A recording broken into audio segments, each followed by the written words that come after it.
Com essa prece devidamente analisada, possamos então receber o nosso irmão Juliano, do Centro Espírita Libertação de Orleans, que nesta noite vai nos trazer o tema A Busca pela Felicidade.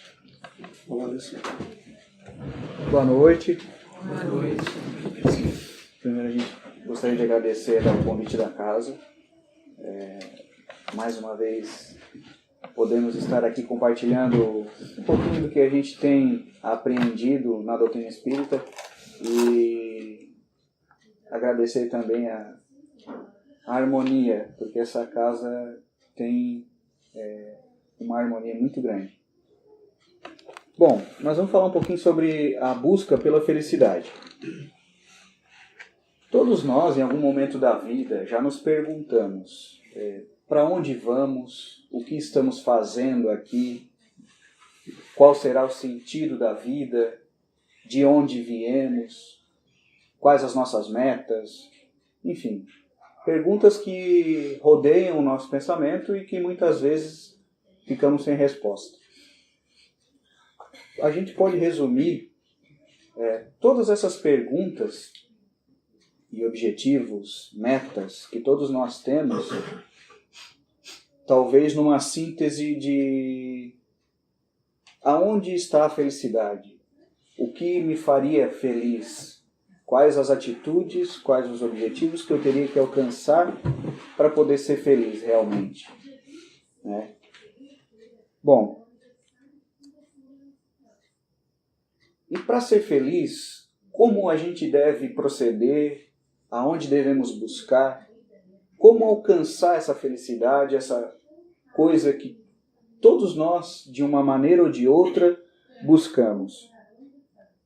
Primeiro de tudo, e é válido a gente lembrar, que nós somos filhos e filhas de Deus.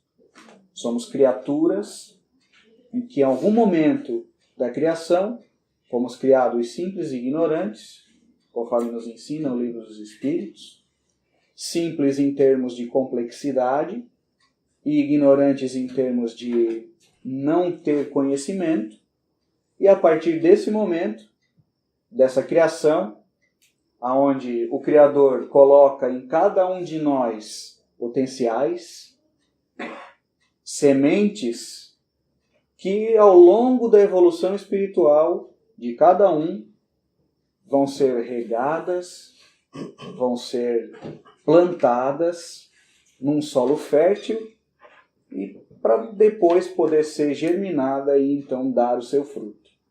Todos nós somos portadores de sementes divinas. E a gente vai falar um pouquinho também sobre essas sementes. Seriam como potenciais que a divindade coloca em cada um de nós para, no desenvolver, no desenrolar da nossa história evolutiva, nós alcançarmos algum ponto onde isso vai frutificar e aí nós poderemos então nos alimentar desse fruto. A Anete Guimarães, palestrante renomada no meio espírita, ela trabalha muito com a área da neurociência, porque ela é psiquiatra médica, e junta isso com o espiritismo, com as leis que o espiritismo veio apresentar para o mundo físico. E ela fala de uma pesquisa em que os neurocientistas estavam buscando essa parte da felicidade, o que seria a felicidade, o que traria para cada um de nós a felicidade. E numa determinada pesquisa, apontou-se que, primeiro de tudo, as pessoas enumeravam como o dinheiro, sendo a coisa que mais trazia felicidade ou que mais teria um potencial de trazer felicidade. Em segundo lugar, a beleza. E em terceiro lugar, o poder. Partindo dessa premissa, os neurocientistas começaram a pesquisar, e hoje com ferramentas muito amplas, nós temos na neurociência um equipamento chamado scanner cerebral. Então eles foram desenvolver essa pesquisa para verificar se... Tem um lugar ali, mano. Fica mais à vontade, pode ficar à vontade. Bom, para desenvolver isso e saber se realmente eram esses 3 pontos que realmente trazem a felicidade. Então eles desenvolveram uma pesquisa, tudo através desse scanner cerebral, né, mapeando o cérebro. Por exemplo, em determinada circunstância, através desse scanner cerebral, eles conseguem ver se o indivíduo se diz feliz, qual área do cérebro que está apontando isso. Se ele se diz infeliz, triste, qual área do cérebro que está apontando isso. E aí, desenvolvendo essa pesquisa, pegaram alguns voluntários e... Bom, é o dinheiro? Ah, vamos lá então. $10 para um, $20 para outro, $30 para outro, 50 para outro, 100 para outro, $1.000 para outro. E foram monitorando isso para ver se realmente era o dinheiro que trazia felicidade. Realmente as pessoas que ganharam esse dinheiro ficaram felizes. Né? Quem não ia ficar feliz, né? $10, quem dirá $1.000, né? Hoje quase R$4 o dólar, então quem que não ia ficar feliz? Porém, a diferença que dava de uma pessoa para outra, por exemplo, da pessoa que ganhou $10 para a pessoa que ganhou $1.000, não era tão relativa assim. O scanner cerebral não estava apresentando tanta diferença de uma pessoa para outra. Então eles deduziram que talvez não seria o dinheiro, talvez seria então a beleza. Aí chamaram uma pessoa muito bela, que não era eu, com certeza. Pegaram a Miss, que tinha acabado de ganhar o título de Miss Texas, segundo a Annette. E foram entrevistar ela. Ela realmente se dizia muito feliz, era uma pessoa muito bela, tinha ganhado muito dinheiro, era jovem ainda, tinha ganhado esse concurso, né? E ela se dizia muito feliz. Só que o aparelho não disse isso. Justamente dizia o contrário. Ela apontava a área do sofrimento. Mas como? Ela está se dizendo feliz e o aparelho não aponta isso. Aponta que ela está sofrendo com isso. Será que o aparelho está errado? Aprofundando a pesquisa, chamaram alguns psicólogos para fazer uma análise, né, psicológica da moça. E realmente os psicólogos falaram que ela estava feliz com aquilo. Ela tinha ganhado aquele concurso, ela sonhava com aquilo por muito tempo. E ela ganhou, ela realmente ficou feliz. Só que tinha uma coisa que estava atrapalhando essa felicidade dela. Que era o quê? O medo de ficar feio, o medo de envelhecer, o medo de perder aquele título. E isso causava um sofrimento maior do que a felicidade que ela tinha por ser uma pessoa bonita. E aí pesquisaram mais algumas outras pessoas portadoras de beleza e realmente os mesmos problemas. Bom, então não era o dinheiro, não era a beleza, será que é o poder? E mais uma vez eles constataram que não era o poder. Por quê? A pessoa que detinha o poder, em determinado momento, tinha medo de perder o poder. Seja um prefeito, seja uma pessoa da comunidade, elas tinham medo de perder aquele poder, porque era temporário, de como as pessoas iriam julgá-las, se elas estavam fazendo um bom trabalho, sendo líderes aonde estavam. Então, resumiu-se que não era. O dinheiro não era o poder e nem a beleza. O que será então que faziam as pessoas felizes? E aí, aprimorando a pesquisa, eles foram descobrir que o que torna as pessoas felizes? Primeiro é aprender. Primeiro de tudo, da lista. O que faz as pessoas felizes é aprender. Aprender algo novo. Estar se desenvolvendo, estar aprendendo. E segundo era superar-se. Conquistar metas, atingir os objetivos, subir no pódio de uma competição. Era a segunda coisa que faziam as pessoas felizes. Mas nós que somos portadores dessa doutrina maravilhosa, já podemos saber isso lá em 1863, no Evangelho segundo o Espiritismo. Eu vou ler aqui para a gente saber, olha o que está dizendo lá no capítulo 5, no item A Felicidade Não É Deste Mundo. Porque vale lembrar, né, que a felicidade integral ainda não é deste mundo. A gente sabe disso. E aí diz assim, não sou feliz. A felicidade não foi feita para mim. exclama geralmente o homem em todas as posições sociais. Isso, meus caros filhos, prova melhor do que todos os raciocínios possíveis a verdade dessa máxima do Eclesiastes. A felicidade não é deste mundo. Com efeito, olha só, parte muito importante. Com efeito, nem a riqueza, nem o poder e nem mesmo a florida juventude são condições essenciais à felicidade.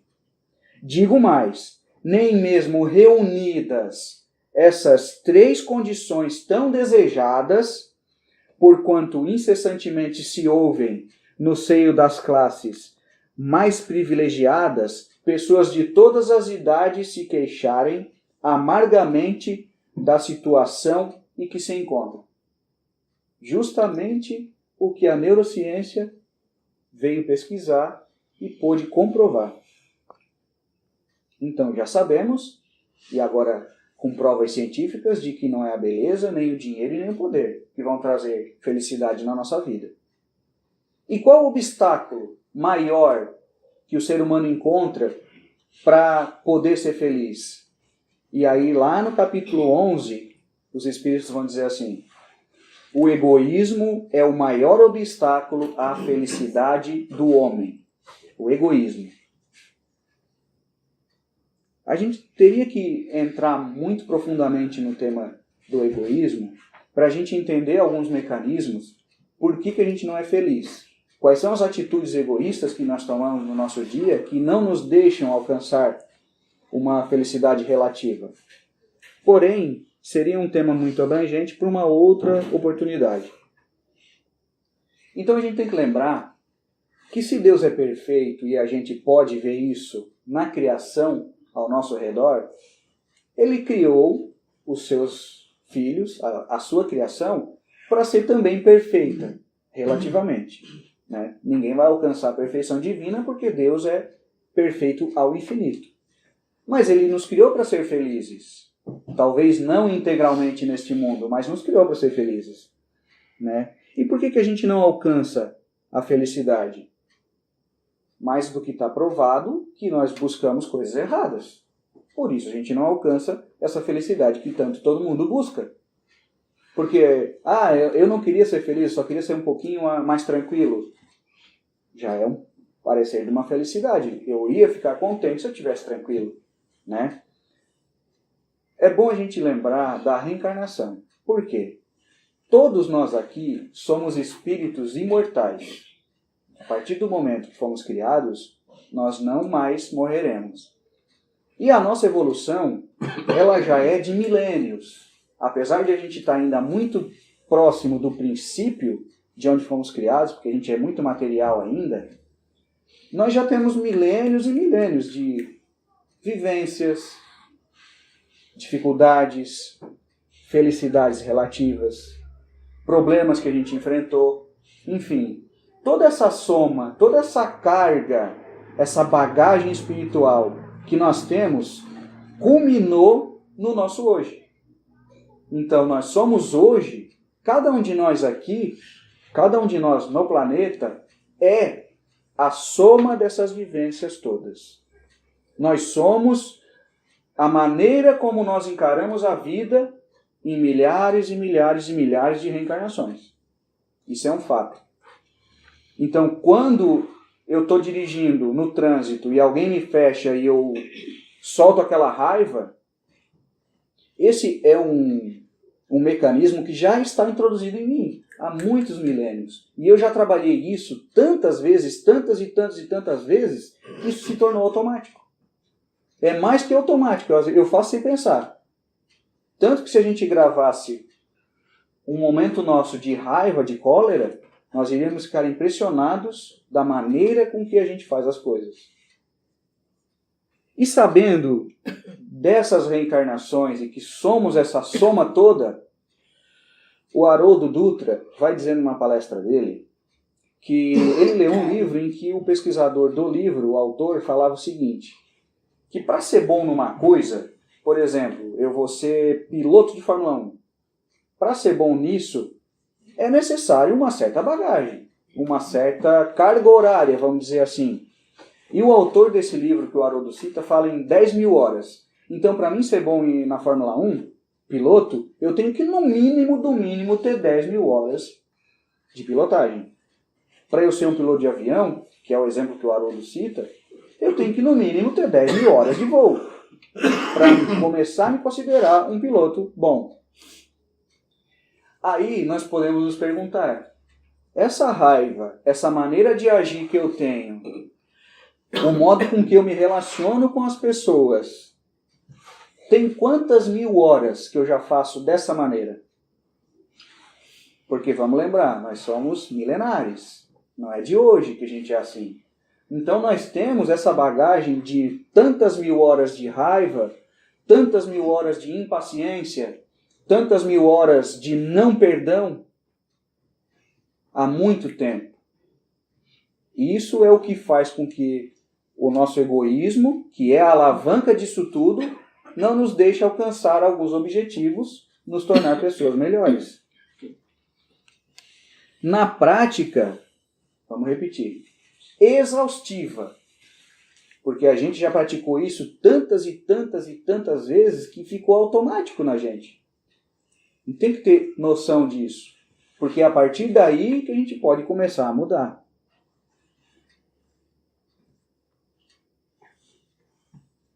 E pensando nesse sistema de que a gente trabalha com nós mesmos, que a gente interage com os outros, nós vamos criando energias em que fazem com que a gente fique circunscrito naquilo.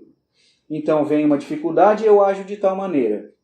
Eu não aprendi porque eu agi com impaciência, por exemplo. Vamos pegar lá de novo o exemplo do trânsito, né? Eu agi com impaciência no trânsito. Eu não aprendi. E o que tem que fazer com um aluno que não aprende? Não é retomar o ensino? Vai vir de novo aquela circunstância. Talvez um pouquinho diferente, mas vem de novo. E vem de novo. E vem de novo. E a gente não aprende. Porque não quer, na verdade.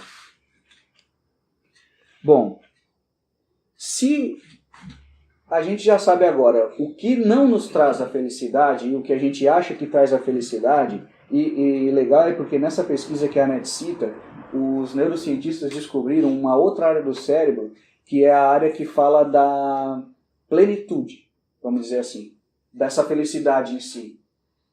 E aí ela fala o seguinte, felicidade não necessariamente é estar... Deixa eu até pegar o exemplo para falar bem certinho, porque é bem interessante isso. Ela vai dizer assim, ó, a área da satisfação foi uma outra área do cérebro que eles descobriram. Então eu posso estar satisfeito, mas não feliz, por exemplo. Aí ela diz, como assim? Aliás, eu posso sentir prazer em alguma coisa, porque não necessariamente, gente, o prazer é o que nos torna felizes. Olha só que coisa interessante. Ah, mas como assim então? O prazer que eu tenho em desfrutar de alguma coisa não é o que vai me fazer feliz? Não necessariamente. Porque eu posso estar comendo um bolo de chocolate delicioso, que eu adoro, e não estar satisfeito com aquilo. Por quê? Porque eu estava de regime e aí não fiquei satisfeito em comer um bolo. Me causou um prazer, só que eu não estou satisfeito. E aí ela fala, né, dessa área de aprender e superar-se para adquirir essa felicidade. O Divaldo fala muito sobre a felicidade, que ela é relativa. Nós fazemos a felicidade se tornar relativa. Quando, eu vou ser feliz quando eu conquistar tal coisa. Eu vou ser feliz se aquela pessoa estiver comigo. E assim por diante. Essas felicidades que a gente torna relativa, né, condicional, é que não nos deixa alcançar um patamar maior. Porque eu vou alcançar a felicidade quando eu tenho a minha casa, lá em Orleans. E aí eu conquisto a minha casa. Não, mas agora eu vou ser feliz quando eu conseguir uma casa de praia no Rincão. E aí eu conquisto a casa de praia no Rincão. Não, mas agora eu não estou feliz, eu quero uma casa de sítio. E aí trabalha a vida inteira não prestando atenção nas pequenas coisas. Porque o aprender é ótimo que a gente consiga. É claro, né, gente, que é bom ter dinheiro, é bom ser bonito. Quer dizer, eu não sei como é que é ser bonito, mas deve ser bom. Ter poder também não tem, mas deve ser bom também. Só que se as pessoas que têm tudo isso demonstraram através daquela pesquisa da neurociência que não consegue ficar feliz, o que será então, né? Aí o Divaldo vai trabalhar essa questão desse desequilíbrio que a gente torna entre nós, né? Porque nós buscamos as coisas e não nos tornamos felizes. Porque a gente coloca a felicidade nessas características que a gente busca e que vão trazer uma satisfação, talvez um prazer momentâneo, mas não vão preencher. E aí, quem de nós já não se sentiu vazio por dentro, né? Sabe aquela coisa que tu não... Poxa, deu tudo certo hoje. O meu dia foi maravilhoso, a semana foi esplêndida, eu consegui tudo que eu queria. Mas é aquele vazio, aquela coisa que não completa. E aí a gente busca de novo em alguma outra coisa material. E aí, aquela satisfação, aquela coisa que... aquela adrenalina de estar conquistando, de estar conseguindo, de estar aprendendo, vai preenchendo um pouquinho. Mas aí tu conquista e aí aquilo some. Aquilo não te preenche mais. E aí tu busca de novo para encher esse vazio. Interessante esse aprender, né? Porque o aprender... Olha o que o Chico dizia. O Chico dizia que tudo que o Espiritismo me ensinou até hoje foi renovar-me sempre. Ora, como é que eu me renovo? Aprendendo e superando metas. Olha só, a ferramenta que o Espiritismo traz para a gente. De aprender e de renovar-se sempre. Porque isso é o importante. Renovar-se sempre. E através dessas renovações que a gente vai fazendo, a gente vai aprendendo, vai treinando, como a nossa irmã estava lendo agora no finalzinho, disciplinar a vontade, e aí eu canalizo a vontade e começo a regar aquelas virtudes divinas que eu tenho, que o Criador me deu desde o início da minha evolução. E aí é assim, gente, é como se fosse um círculo, vamos dizer assim, partido em 200 pedaços. E aí eu conquisto a paciência através de 10.000 horas de treino sendo paciente. Mas não pensem que vai ser fácil, porque não vai. Quando eu peço paciência a Deus, é até interessante que tem o filme é de comédia, mas é o Todo-Poderoso, A Volta do Todo-Poderoso, em que Deus aparece para a moça lá e ela está com uns problemas e tal, e aí ele diz assim: se tu pede paciência, Deus vai tirar de uma cartola a paciência e vai te dar? Ou ele vai te jogar alguma situação para tu treinar a paciência? Como é que é? Se a gente quer ficar sarado, quer manter o corpo todo funcionando bem direitinho, a gente não se controla na alimentação, não pratica exercício, não é assim? Ou se alguém tem uma varinha mágica aí, todo mundo quer, né? Porque seria a coisa melhor do mundo, né? Tô com problema no coração. Pim, pronto, acabou o problema. Não é assim, né? A gente sabe que não é assim. Então vai ser como? No cultivo diário, disciplinado dessas circunstâncias. Então a gente tem que ver o nosso meio evolutivo, a nossa casa, os nossos parentes, o nosso chefe chato, o nosso pneu furado, o nosso atraso em qualquer coisa, como circunstâncias que Deus coloca no nosso caminho para a gente plantar essa sementinha, essa virtude que Ele deu para nós, que está no nosso íntimo, regá-la, cultivá-la, para um dia ela aflorar, gerar o fruto, e aí sim a gente poder degustar esse fruto devagar, e aí com isso tudo a gente vai se tornar pleno. Mas é na conquista da paciência. Lembra o círculo que eu falei? Que ele está dividido em 200 partes? A felicidade plena será quando a gente conseguir completar esse círculo todo. De paciência, de amor ao próximo, de resiliência, de benevolência, enfim, de todas essas virtudes que hoje eu ajo com egoísmo e não, além de não regá-las, eu seco a semente. E aí isso não me deixa pleno, satisfeito com aquela coisa boa que a gente sente quando faz algo de bom. Então vai ser no cultivo dessas sementes, dia a dia, trabalho por trabalho, que a gente vai alcançar a tão sonhada felicidade. Somente através disso. Claro que a gente não deve se descuidar da vivência material. Precisamos da matéria para evoluir. Então, é fato que nós vamos ter que trabalhar, que nós vamos passar um monte de dificuldade. Porém, quando a gente olha essas dificuldades de maneira diferente, regando cada oportunidade com amor, carinho, paciência, é assim que a gente vai adquirir um pedacinho de cada vez a tão sonhada felicidade. Lembrando que a felicidade não é desse mundo, ainda. Mas um dia ela vai ser. Então vai ser no cultivo diário das nossas dificuldades, das nossas somas, que a gente vai alcançar essa plenitude. E aí sim, como disse Jesus, beber da água viva que não vai sentir mais sede. O importante, gente, é nós levarmos para o nosso dia, para o nosso lar, a seguinte reflexão. Tudo que acontece na nossa vida é como se fosse os materiais divinos para o nosso cultivo e aprimoramento espiritual. Então, aquela pessoa difícil que eu tenho em casa não é um castigo, é uma oportunidade. Oportunidade de eu me tornar paciente, oportunidade de eu saber ouvir, oportunidade de eu saber ficar quieto, porque também é uma grande oportunidade. Enfim, se nós olharmos todas as dificuldades, todas as nossas limitações de um prisma da caridade, por exemplo, de um prisma de que é mecanismos divinos para a gente se tornar melhor, a gente vai encarar os problemas muito melhor e aí vai conquistar essa tão sonhada felicidade.